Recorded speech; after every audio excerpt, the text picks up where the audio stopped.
रमजान का मुबारक महीना आ चुका है और हर घर में रूह अफ़ज़ा की बोतल नजर आ रही है। पानी में मिलाकर पिया जाए, थोड़ा सा नींबू डाल दिया जाए या दूध के साथ इफ्तार में इस्तेमाल किया जाए, रूह अफ़ज़ा एक रिफ्रेशिंग ड्रिंक बन जाता है। मगर क्या तुम जानते हो कि इस मशहूर शरबत की कहानी क्या है? कहां से शुरू हुई ये लेगेसी? आज की वीडियो में हम जानेंगे रूह अफ़ज़ा के इन्वेंशन की पुरानी और दिलचस्प कहानी।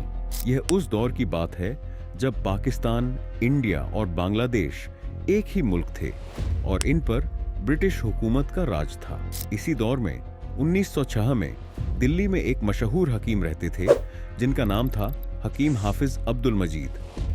हकीम अब्दुल मजीद 1883 में पैदा हुए थे। ये एक हाफिज कुरान भी थे और इन्होंने फारसी भी सीखी थी, मगर उनका असल शौक यूनानी मेडिसिन था। इस शौक को पूरा करने के लिए उन्होंने इस फील्ड में डिग्री हासिल की और एक हकीम बन गए। ये सिर्फ इलाज नहीं करते थे बल्कि बेहतरीन हर्बल दवाइयां भी बनाते थे। इन्होंने एक इदारा खोला था जिसका नाम इन्होंने हमदर्द रखा था, यानी दूसरों का दर्द बांटने वाला। उस वक्त दिल्ली के लोग गर्मियों की शिद्दत से बहुत ज्यादा मुश्किलात का सामना कर रहे थे। हीट स्ट्रोक, डिहाइड्रेशन और डायरिया आम थे। हकीम अब्दुल मजीद ने सोचा क्यों न एक ऐसा शरबत बनाया जाए जो सिर्फ प्यास न बुझाए बल्कि जिस्म को ताकत भी दे। इसी सोच ने जन्म दिया रूह अफ़ज़ा को। उन्होंने विभिन्न हर्बल इंग्रेडिएंट्स जैसे कि गुलाब, चंदन, तरबूज के बीज, पुदीना और कई तरह के फल मिलाकर एक ऐसा शरबत तैयार किया जो सिर्फ रिफ्रेशिंग नहीं बल्कि जिस्म के लिए भी मुफीद था। फारसी जुबान में रूह अफ़ज़ा का मतलब है रूह को ताकत देने वाला और ये नाम इस ड्रिंक के लिए एकदम मुनासिब था।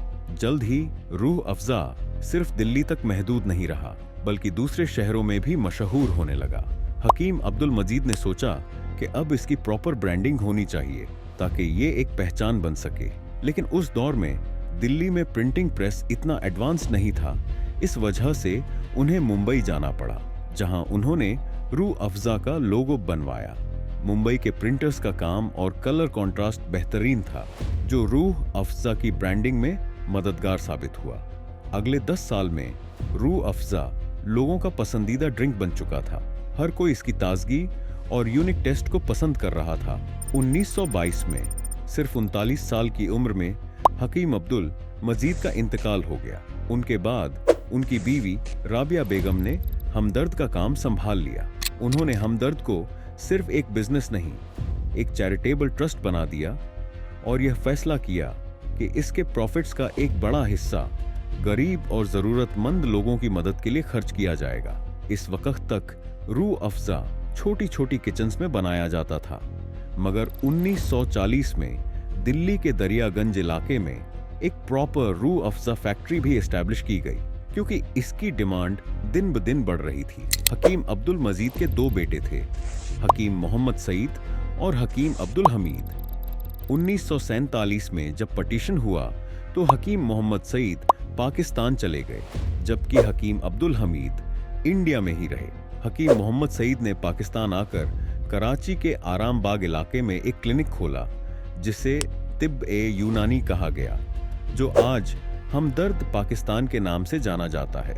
उन्होंने 1953 में कराची के नाजिमाबाद इलाके में एक छोटी सी फैक्ट्री भी बनाई जहां रूह अफ़ज़ा बनाया जाने लगा। पाकिस्तान में अवेलेबल इंग्रेडिएंट्स के मुताबिक रूह अफ़ज़ा की रेसिपी में थोड़ी सी तब्दीली भी की गई। पाकिस्तान के अलावा उन्होंने ईस्ट पाकिस्तान, आज का बांग्लादेश, में भी हमदर्द की ब्रांच एस्टैब्लिश की। जब 1971 में बांग्लादेश बना तो उन्होंने वहां की हमदर्द ब्रांच बांग्लादेशी मैनेजमेंट के हवाले कर दी। आज भी हमदर्द बांग्लादेश चैरिटी के काफी प्रोजेक्ट्स चला रहा है। दूसरी तरफ हकीम अब्दुल हमीद इंडिया में ही रहे और वहां हमदर्द इंडिया का काम संभालते रहे। आज भी इंडिया में रूह अफ़ज़ा बहुत मशहूर है और विभिन्न हर्बल प्रोडक्ट्स के साथ बिकता है।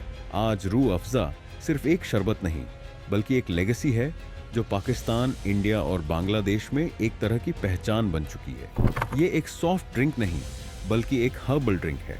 सॉफ्ट ड्रिंक्स में पेप्सी, कोक, थम्स अप जैसे कार्बोनेटेड ड्रिंक्स आते हैं, जबकि रूह अफ़ज़ा एक हर्बल टॉनिक है जो शरीर को ताकत और ताजगी देता है। लेकिन क्या आपने कभी सोचा है कि एक सॉफ्ट ड्रिंक किसी की मौत का सबब भी बन सकती है? पेप्सी का एक कॉन्टेस्ट कैसे 5 लोगों की जान ले गया और दर्जनों को घायल कर गया। ये एक ऐसी कहानी है जो आपको हैरान कर देगी।